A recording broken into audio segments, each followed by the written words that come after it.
So thank you for joining us once again for the continuation of this incredible conversation with Samael about the elements and a lot of other things as well. If you're just coming into this and you have not listened to the two previous episodes, I highly recommend that you do so that it will put all of this into context and it will make a lot more sense.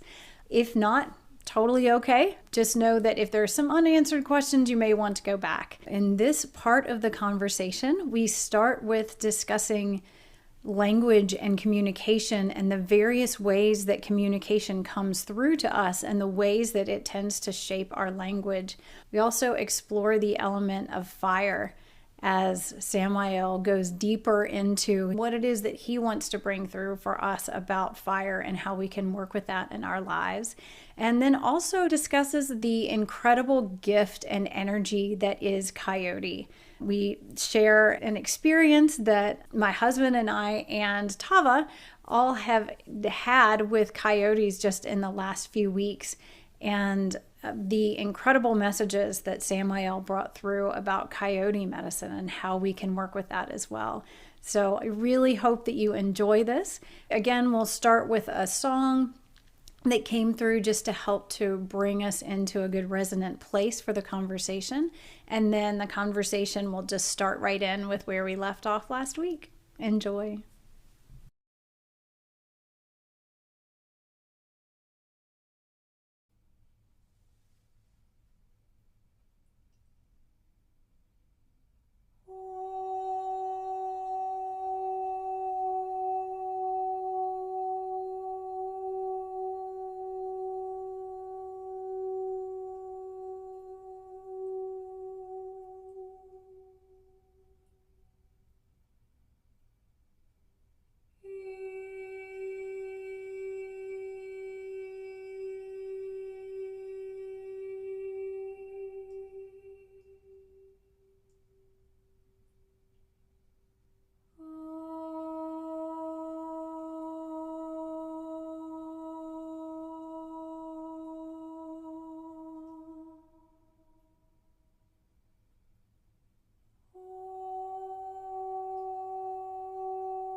Thank you so much for that song, Jen.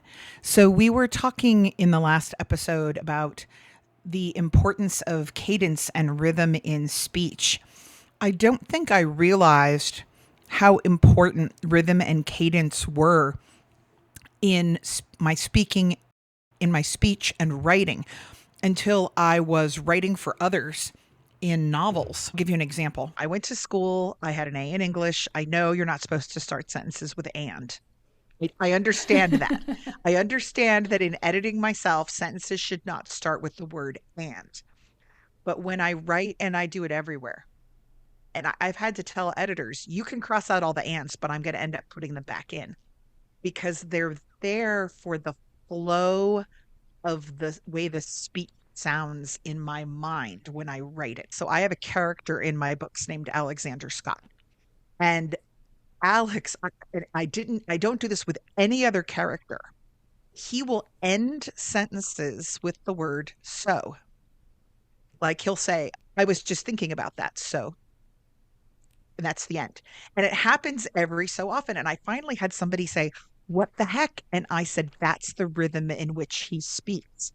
If I take out those so's, he doesn't sound like him in my own head.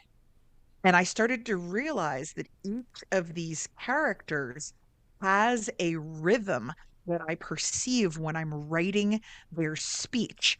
And if I try to eliminate it to make it more quote unquote correct grammatically, and when I try to do that to myself in the narrative with all those ands, it doesn't hit me the same way. And it sounds wrong. And he's got all of these so's peppered all through his words, and I have all of these ands. But when people go, I'm going to take that out, I go, no, no, no, no, no. That's going right back in. Because to me, that rhythm of the character and how they express themselves and the rhythm and how I express myself is more important than the actual word choice. That's so interesting. And it's funny, I've never noticed the so ever. When you said that, I was like, really? And I mean, I've read every word in all of your books and like hung on every word. And I never noticed the ands starting sentences because it does, there is such a flow to your writing. Like it just, yeah, there's just this amazing flow. Something else that occurred to me when you were talking about that you're noticing more and more different words are just filling in. I've noticed this about these great teachers that I really revere that are in very high vibration, other levels of consciousness a lot.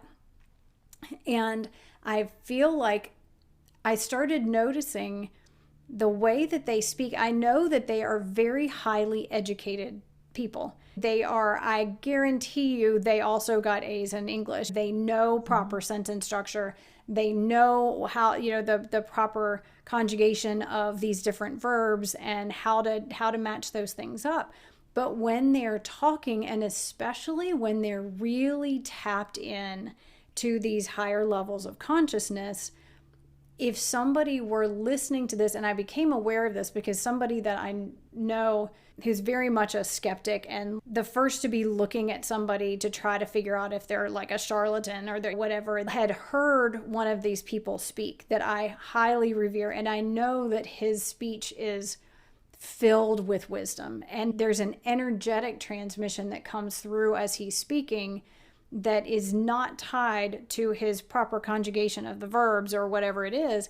But this person that I'm talking about that had heard him, it was like, he sounds like an idiot. What is he talking about? He can't even use proper basic words. He sounds really uneducated. And I realize also when I'm in that kind of space, like I'm teaching Reiki or I'm in that space where I'm having to both verbally convey something and being really open to bring stuff through, there's more and more loose use of language.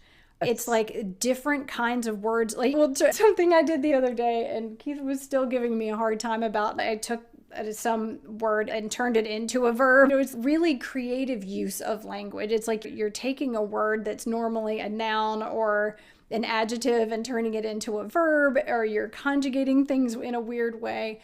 But I started noticing this about a lot of these spiritual teachers that I'm close to, and that there is a really different use of language. It's much more free. They're making up new words, and you know exactly what they mean. But if you really went through it and were analyzing it and trying to pick them apart, you would be like, that is not a word. You've used 5 things in this talk that are not words. Exactly. But there is this transmission, and it's funny. I feel like maybe some of that is that, one, I guess we're probably not using the part of our brain, that logical kind of part of our brain, when we're tapped into this higher consciousness. So the trying to use that, everything's a little bit more kind of blurry almost in that sense. So we're grasping for things as the concreteness of words is really challenging to use as you're bringing through something so much greater than words. But it's more about the energy that's being transmitted is just shaping things in a different way than it would if you were planning a dissertation for your college professor or something. Yes, but it's so interesting. I've noticed that so much. I've totally noticed that too. Samael wants to chime in. There is no punctuation in the spirit, Umshallah. I've totally noticed that too. And I'd like to point out William Shakespeare invented hundreds of words because he was writing in iambic pentameter, and a lot of times the word that fit where he wanted it to fit didn't fit, or he needed to convey a word that wasn't there. If you look it up, it's like well over 200 words that are in our modern language today that were invented by Shakespeare and did not exist before he put them into one of his plays or sonnets. That's And he just made them up. fantastic. He just made up the word. So and it's funny because I get teased all the time because I do sound effects. My husband does it too, where I'll be talking to someone and I'll say, and then it was, like, and I'm using sound effects as words. And I get teased about it a lot, but I'm like, sometimes there isn't a word for what you're trying to say, Yeah, you and you know? convey so much with that sound and the Yeah. visual that also is created by that sound than trying to articulate it. It's funny to edit the podcast at times. And I don't know if you've noticed this, but I know I definitely have. The more out there we get, the more our language starts to break down Yes. sometimes in the Yes. podcast, where, when we're just saying good morning, gente, and all of that, or we're filling somebody in on a story that happened in the past. Once we start getting into these deep discussions, suddenly there has to be a lot more editing because we're grasping for words, and you hear the and the you knows start to come out a lot more Yes. frequently. Hundreds of Or them. there was one I was editing and it was something you said a while ago, and it was like 4 lines, and it was a really deep thought, and it was like 4 lines and none of the phrases were finished. And I was like, oh my God, I know exactly what she meant here. How do I edit this so that it comes out in one coherent thing? Because it was so off the charts metaphysical that it was hard to get it out at first. And then you were trying to, it's like translating from a different language when you're in the heat of the Yes. moment. And Yes. it's like, I have to get this down into English. What I really need is a word that means a feeling that I can't, that there is no word for that I know of. Yeah, it's that, was it tantra and sutra, like the experience of that which is inarticulable and the attempt to articulate that which is inarticulable. I feel like we're in that space so much. I know we've talked about it, and we will definitely talk about this in the future, the telepathy tapes podcast, which Yes. absolutely everybody go out and listen to that right away. Talk about expanding your mind and putting in new thoughts and ideas. Our world is filled with air right now thanks to this podcast. But one of the things that, and you'll understand what I mean if you listen to this, one of the non speaking individuals had conveyed telepathically was that they said something like, it's like trying to suck an elephant through a straw, trying to take all of the information that they're trying to convey, like they are on this much, much higher level of consciousness because they communicate telepathically. And they were saying when you communicate telepathically, you can deliver that whole experience, all of the energy and all of the richness and the fullness of of everything that you're trying to get across. You can just deliver it just in one giant package. But then when you have to try to turn that into words and language, it's like trying to suck an elephant through a straw. And I thought that was so brilliant. I was like, it's that having to articulate. And one of the things they were saying was that it's not like they don't need to learn to speak. We need to learn to communicate telepathically the way they do, because the communication is so much more full and rich. And yeah, I feel like that's totally what happens when we start getting really expanded and all this information starts coming in.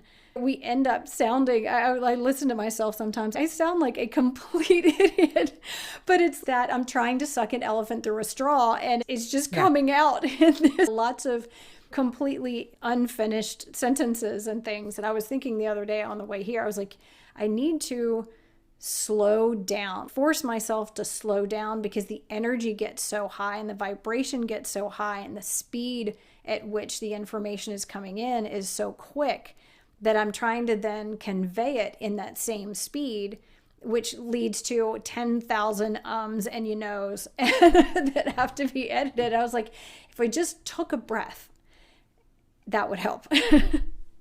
It's also funny because as I'm sitting here trying to write down Samael, right? When I can just hear him and it's just words, it's much easier. When I actually witness him speaking, he does gestures when he's talking that I don't have words for, but there's a meaning for it.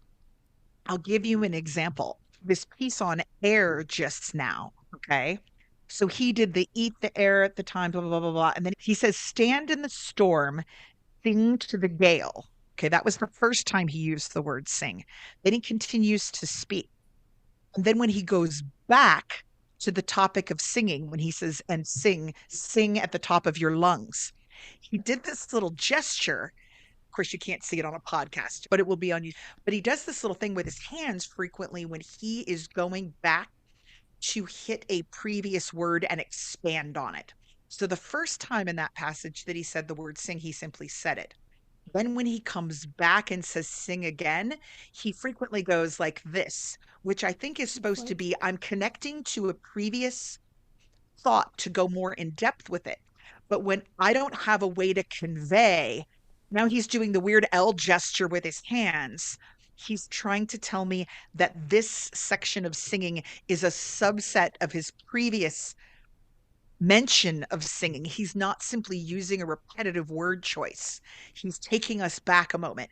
And it's this weird thing that he does, but I don't have a word for what that is. So I struggle a lot of times to convey, or I find myself when I'm reading him having to stop and go, he's laughing or he's doing something because whatever he'll do things with his eyes that will show me whether he is serious or posing a question.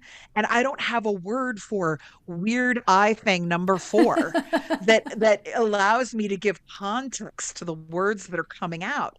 But yeah, this little gesture happens a lot, and it's usually when he's using a word for the second time in some sort of brief teaching, like please refer back to my previous sing, now I will speak on it more, but I don't know what to call that.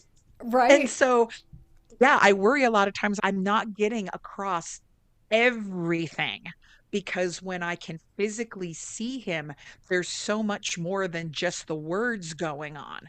And that happens when you're writing too, is you have a paragraph where a character is saying something and then at the end they raise their eyebrow. Well, they had a million expressions going on, not just the one eyebrow, but you have to pick the most poignant one and put it down, but you're losing so much of the communication that we do that is visual. So Yeah, and I there we know go. Look, I just ended a sentence with so.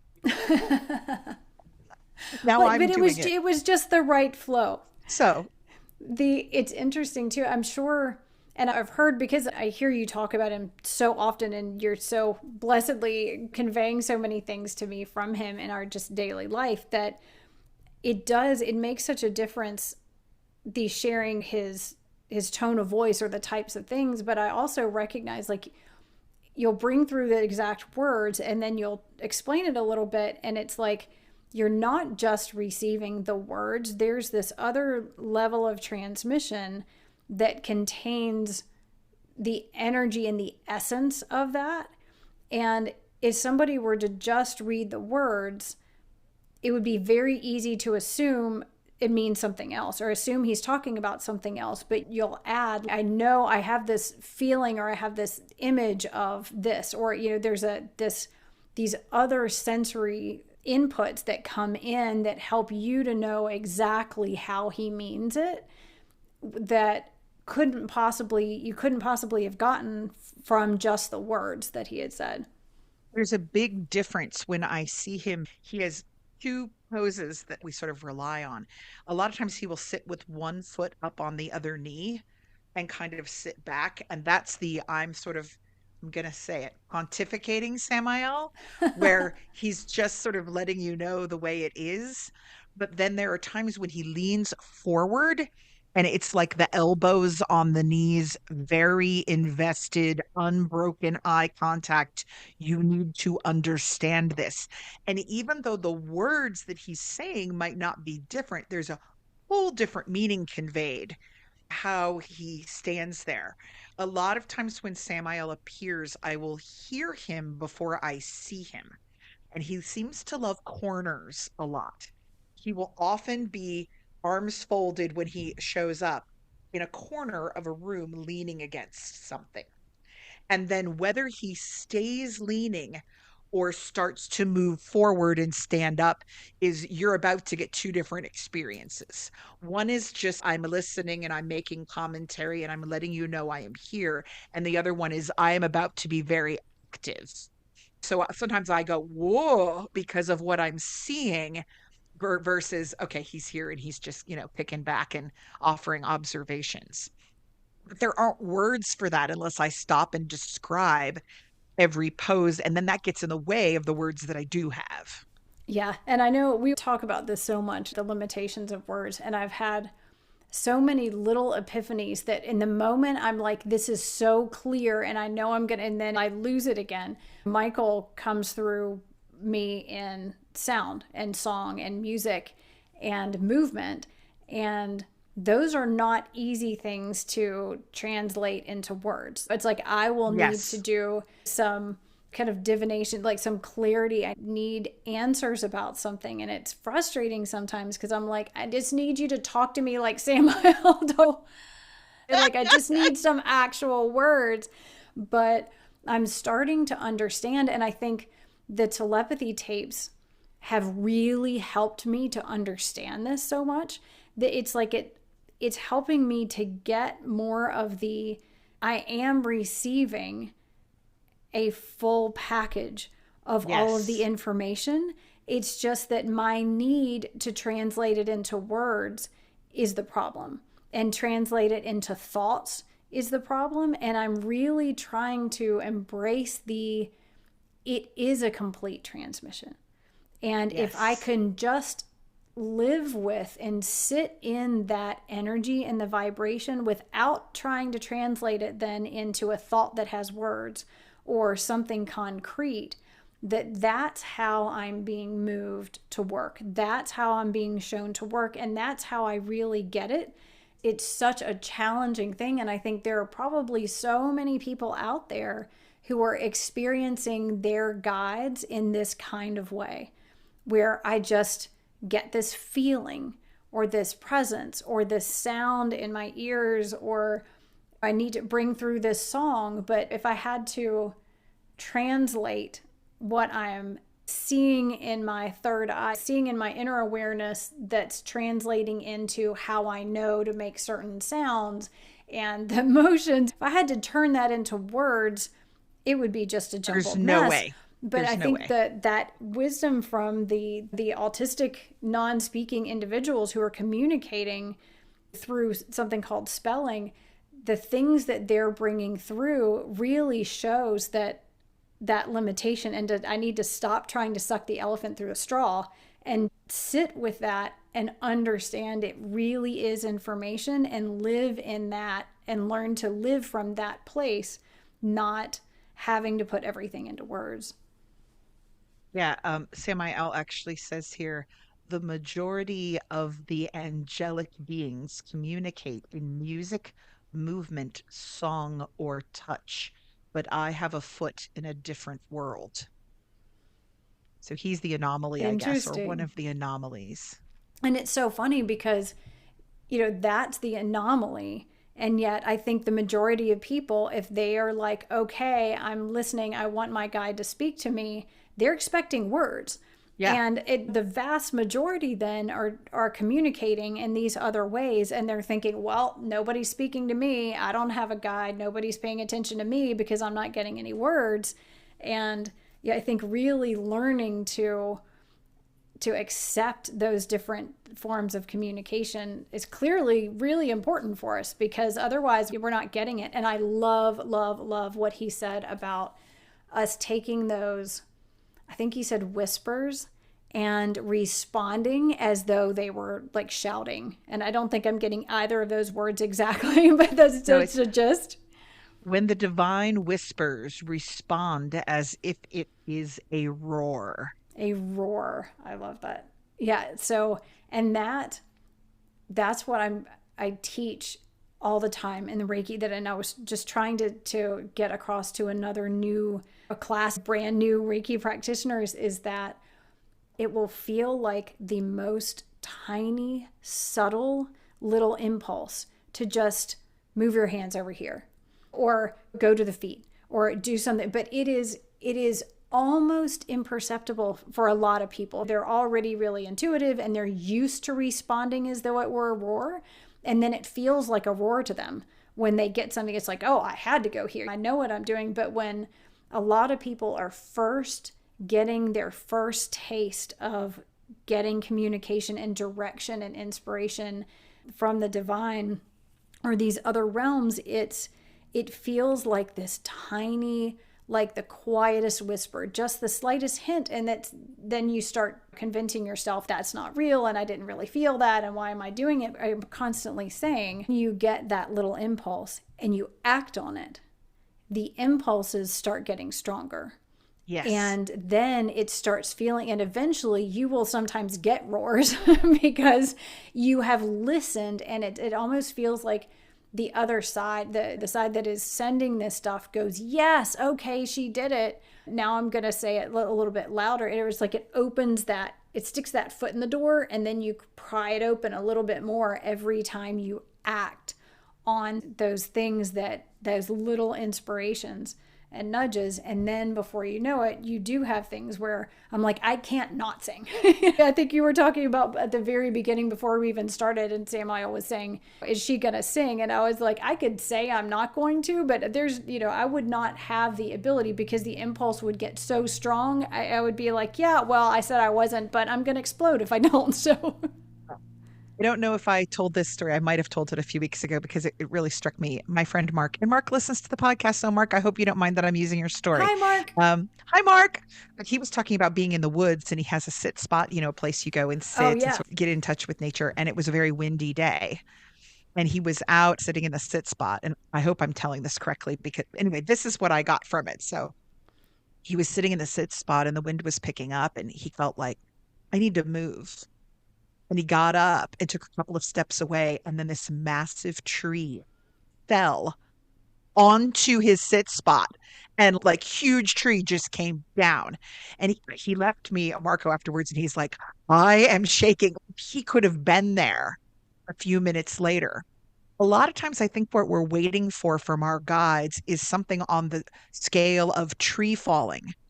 But what you have to remember is the guide is actually that little voice beforehand that says, maybe you should move now, Mark, before the tree Yeah. hits you, right?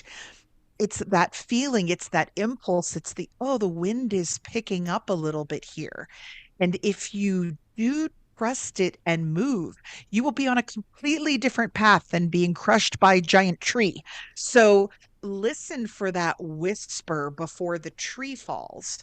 I think a lot of times I wrote a book about Samael showing up the first time, and it sounds like it's this huge momentous event because it is a huge momentous event in my life, but they don't all sound or move like he does. He has a very specific goal here. And like I've said before, I'm basically his secretary. Okay. I'm a secretary that he lets off work for a couple of hours to do a podcast. But the thing is, they don't all talk like that. They don't all convey like that. And I've even encountered other people who have had experiences with Samael. And it's interesting because they'll say, when you talk, it feels like him.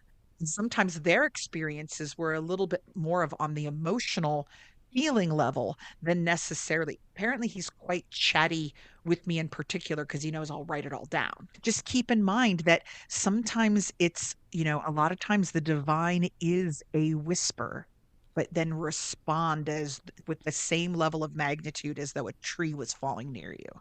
Yeah, I love that. And it's interesting too because we were talking about air and the wind I remember when you were telling me that story because I realized I think you told me that story in a Marco and not on a podcast. And Okay. I feel like the wind had picked up and there was this Yes. sense of I need to move.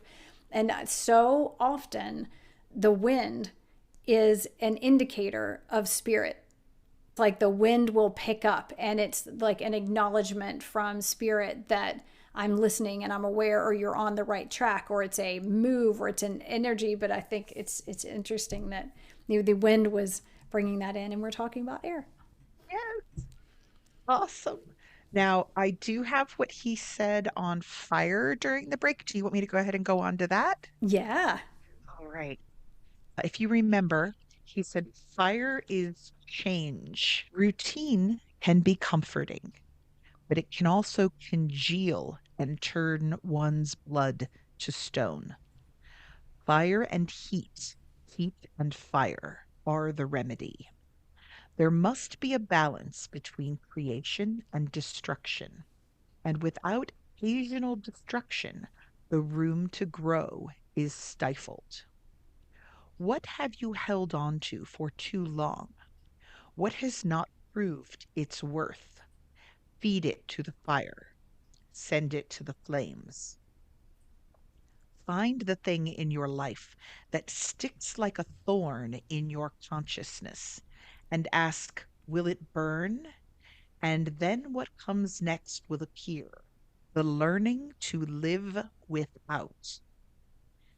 When you are heavy, contained, and cannot live with deliberation, ignition is the key. When the smoke clears, you are forever changed, thinking in a new way. Your perspective has shifted, and you may find your burdens lighter.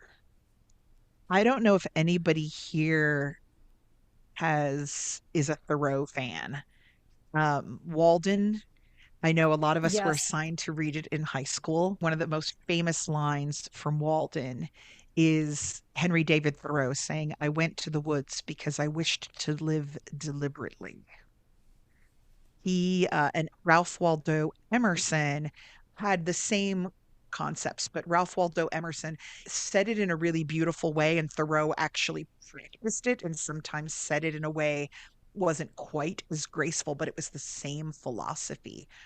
This idea that we surround ourselves with so many items and things, and also we carry so many internal burdens that we can sometimes be scared to let them go. Because who am I without my things? What will it make room for? Will I be able to be welcoming to it?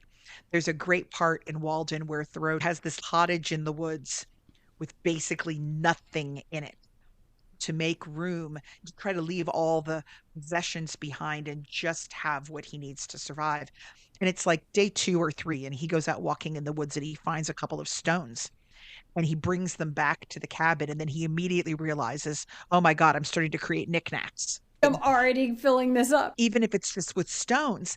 And he says, I don't have the wording right, but he says, I threw the stones out the window because I realized they had need of dusting, that like eventually he was going to have to dust them. And then the having to deal with all of this dusting and arranging and moving, that it was getting in the way of what else he could be using his brain and his soul for during that time instead of dusting. And so he chucks the suckers back out the window into nature. And so I think occasionally we need to, Samael's talking about sitting down and looking around us and saying, what do I have that's in need of dusting that really isn't serving me and it isn't necessarily bringing anything to my life? And can I chuck it out the window? Can I set fire to it? What is that thing that's constantly in my head that I keep thinking of getting rid of, but maybe I'm afraid to get rid of it because I'm so used to it being there. I'm so used to operating as though it's there. What might it make room for if I'm brave enough to let it ignite and send it back into the energetic cycle? And then we may find our burdens lighter. One of the things that came to me when you were reading that was that it feels somewhat like, so I know I've told shared with you that Keith and I have had some major coyote encounters lately, and you and I then had a Oh, coyote. yes. I'm on the way home from the barn. She's on the way home from town, and we are approaching each other from opposite directions, not knowing at the time that we were approaching each other because we're just on this little single lane. It doesn't actually even have a dividing line, little road. And we're approaching each other, and this huge coyote in the middle of the day goes running across in between us. And then we approach, and I realize it was you on the other side of this coyote. And so I'm actually leaving her, Marco, at the time. And I'm like, whoa, coyote, oh my gosh, and that's you.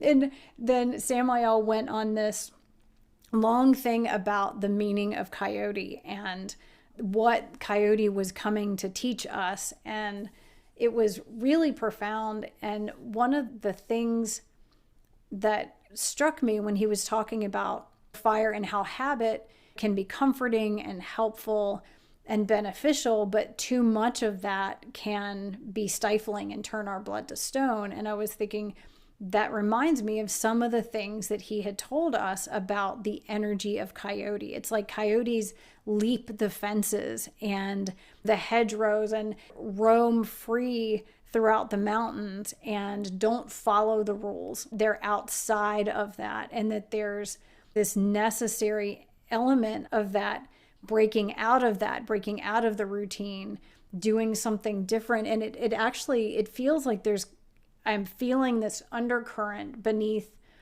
all of the elements so far that we've talked about, where the earth of like getting outside and beyond and feeling that space, and then the air. And he was talking about sit somewhere else, choose a different seat, get a different perspective, see things differently. And part of his messages to us were go somewhere you don't find yourself in places. Actually, you know what? I'm going to have to find that last text because it was, so bless her heart, Tava is like getting ready to leave for Mermagicon that she was talking about. And then I'm like, oh my gosh, Coyote, like there has to be something major. And then Samael comes in and has like page after page after page of text. So she's just sending me all these texts, which was amazing. And he said, do as he does, change your routine and go to places you never expected yourself to be, and watch the manifestation of the unpredictable divine.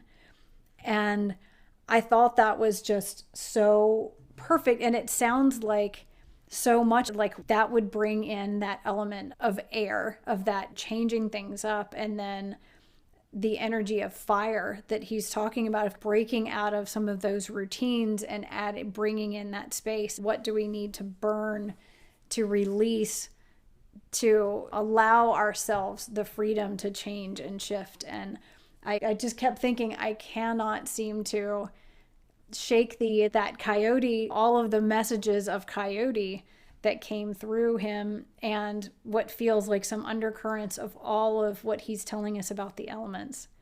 I'm so glad you brought that up because I didn't even make the connection. I didn't even think about that. I also think Samael himself is a little bit of an unconventional dude, if you can call a seraphim a dude.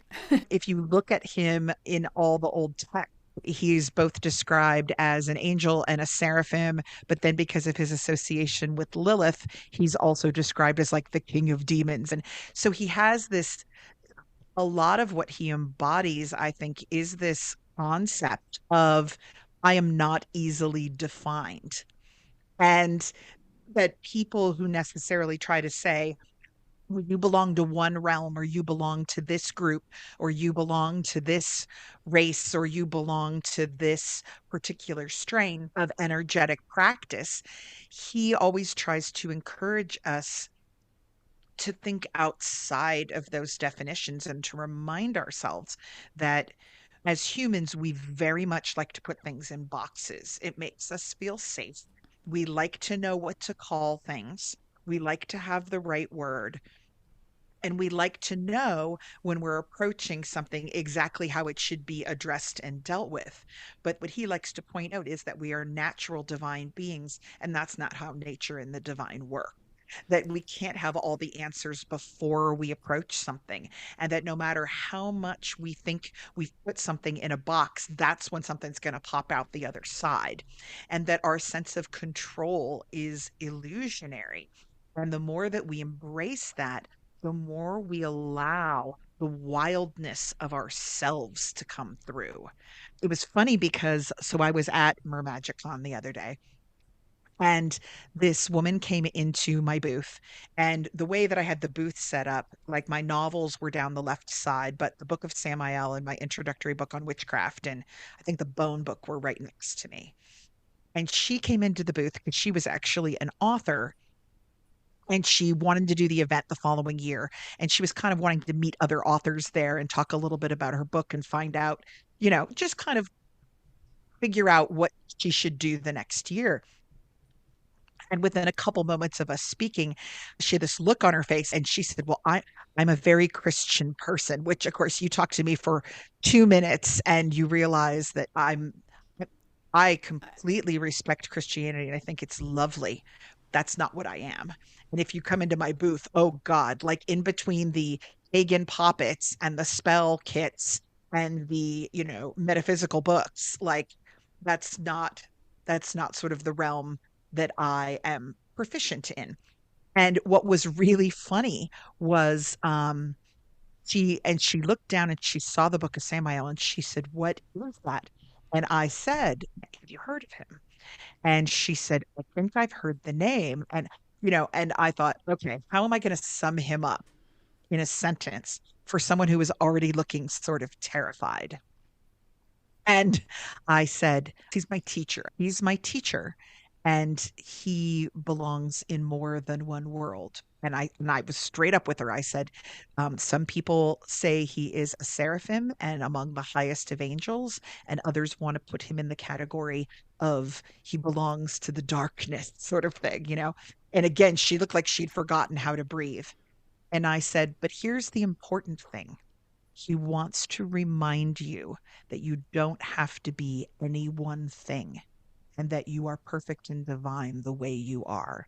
And a few minutes later, she left, and I looked at my friend Kathy, who was in the booth with me, and I said, well, I never expected my first sale of the day to be the introductory witchcraft book and the book of Samael to someone who walked into the booth saying, oh, I don't know about this stuff. I'm very, very Christian. But those were the two things that she felt that she wanted to take with Wow. her. And so everybody wants to know more and everybody wants to grow in these different ways. And even though she walked into the booth and said, this is not for me, I'm just here because you're an author and I'm an author. And frankly, this book looks like it makes me nervous. She left with it a few minutes later. She actually came back to the booth later in the day and asked for a selfie with me. And so he wants to remind us that just because at first glance something isn't for you doesn't mean that you might not it might be for you.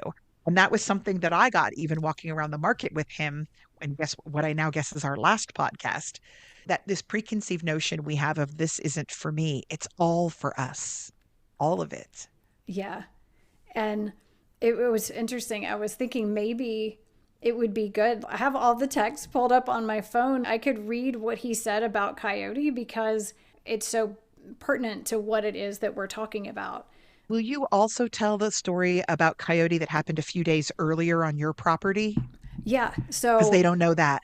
yeah, so Keith and I and our youngest daughter were actually, I was sitting up at the window, which is what we do like every morning. We have a little table there that's up at the height of the window and bar stool so that we can just look out in the mornings.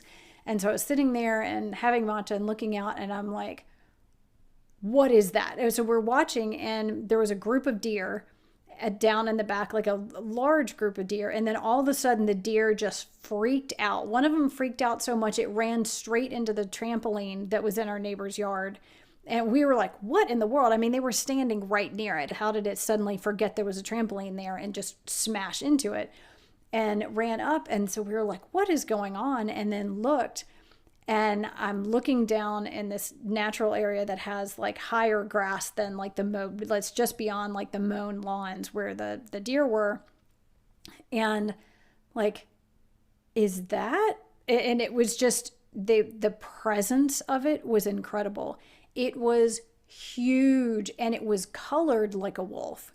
It had this very wolf, like this grays and blacks, and had like some white and this real bluish kind of color to it. And it was this massive coyote, and it was gorgeous. It had just this presence about it of I am here and I know who I am. And it was just walking and it was watching the deer. And then it laid down in this very dog-like kind of pose, almost sphinx-like kind of pose, just laid there and was watching and looking, and then got up and started walking up our yard, right at the border between our yard and the neighbor's yard, which is really just like one interrupted field. It just came up and walked right up between our houses, and then came back down and went diagonally across our neighbor's yards. But it just, throughout the whole thing, and like somebody let out their dog and it was barking and going crazy within the fenced in yard, but he was just on the other side, and it was still just looking kind of like, yeah, well, I think I'll just walk around over here, but like not disturbed by anything. Cars were going by and things were happening, and it made such an impression. Like the energy of this coyote was incredible, and it was the picture of health. And it was just at dawn, the sun was just coming up, and that night, and so we were both like, okay, that is significant. I mean, we've now lived here for 10 years, and I've sat at that window nearly every morning, and I'm constantly looking for new wildlife like that and never seen one. We've heard them for years. We knew that they were here, but we've never seen them. And so we just kind of sat with like, all right, there's something about that. This is clearly a message. And then that night we were taking our daughter into the room, and then she goes to sleep in our bed, and then we kind of wake her up a few minutes later and half sleepwalk her into her bed. And I'm laying there and I'm thinking, all right, is it time? Is she fully asleep? Is it time to like wake her up and move her in?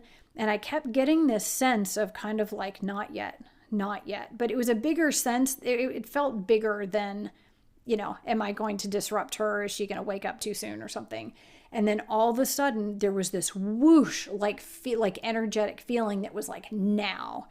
And so I get up and let my husband know, okay, yep, it's time. And we go in, and her bedroom is in the front of the house. And I could hear this coyote right outside the front, like right outside the front of our house, barking and then howling and barking and howling. It was so loud and so clear that I'd finally, and thankfully she did not wake up enough to hear that.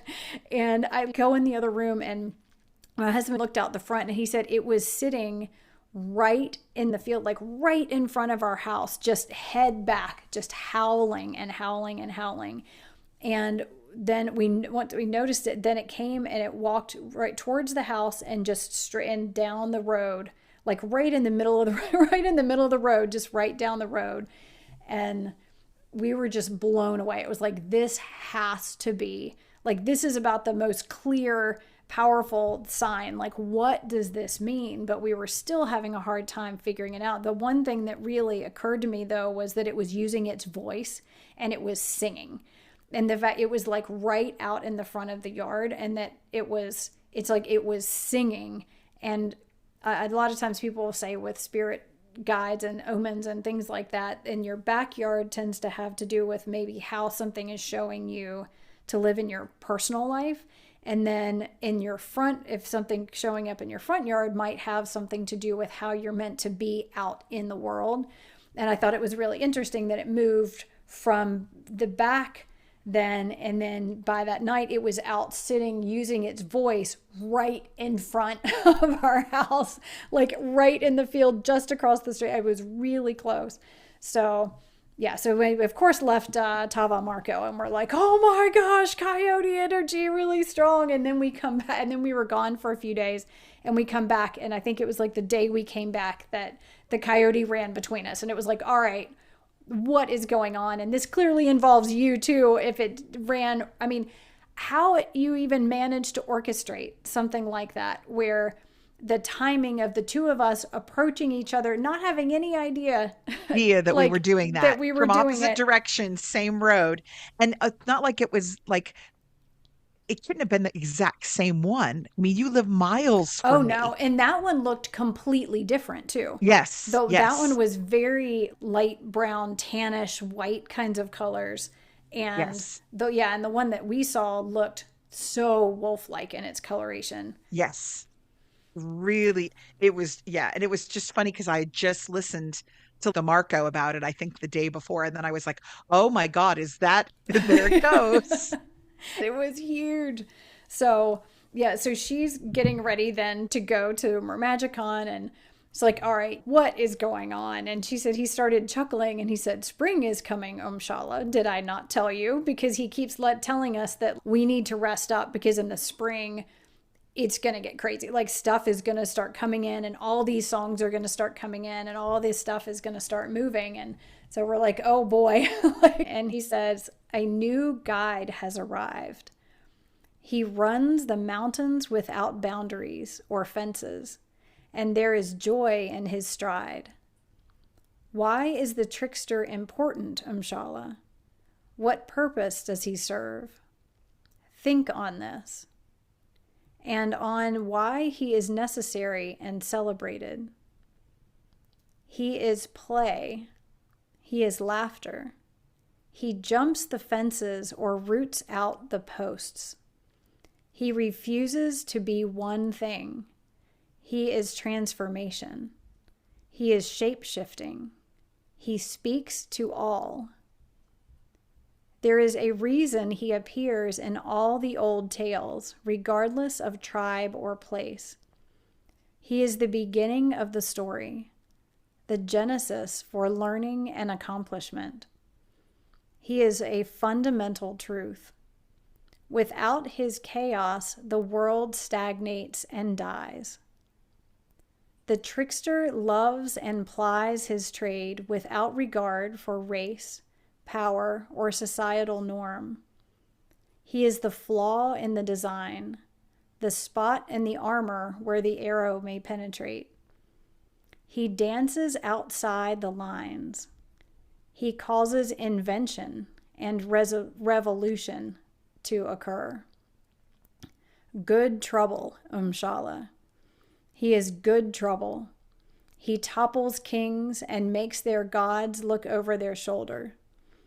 Oh, sorry, I need to say that again. He is good trouble. He topples kings and makes the gods look over their shoulder. And at their roots, they adore him. Do as he does. Change your routine and go places you never expected yourself to be, and watch the manifestation of the unpredictable divine. So, yeah, I had to Thank share that. you. I kept hearing bits of his words about the coyote and that energy throughout all these things. I was like, all Coyote, right, I've got coyote. to share that. It is very timely with what we're talking about today. It is. So, water is the only element we have Water, not he is covered, not correct? spoken on this yet.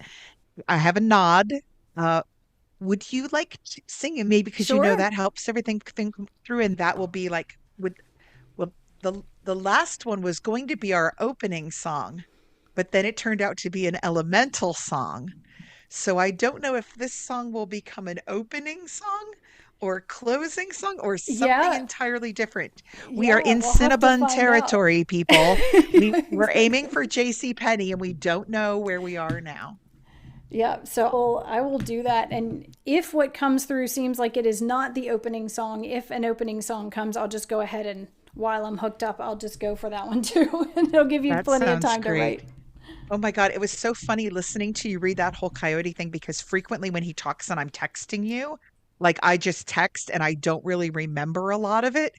And so to hear you read it back, I'm like, huh, I don't remember typing. Yeah, he said that, huh? And I also tend to go back and read it and reread it and reread it and like really digest the words. So it's very much emblazoned in my mind. All right. Thank you for joining us and continuing this conversation with us. We will continue this conversation next week as we discuss water and delve more deeply into that. But we wanted to leave you with a closing song to just bring you into a nice, balanced, harmonious place. And so we hope that you enjoy, and we look forward to connecting with you again next week.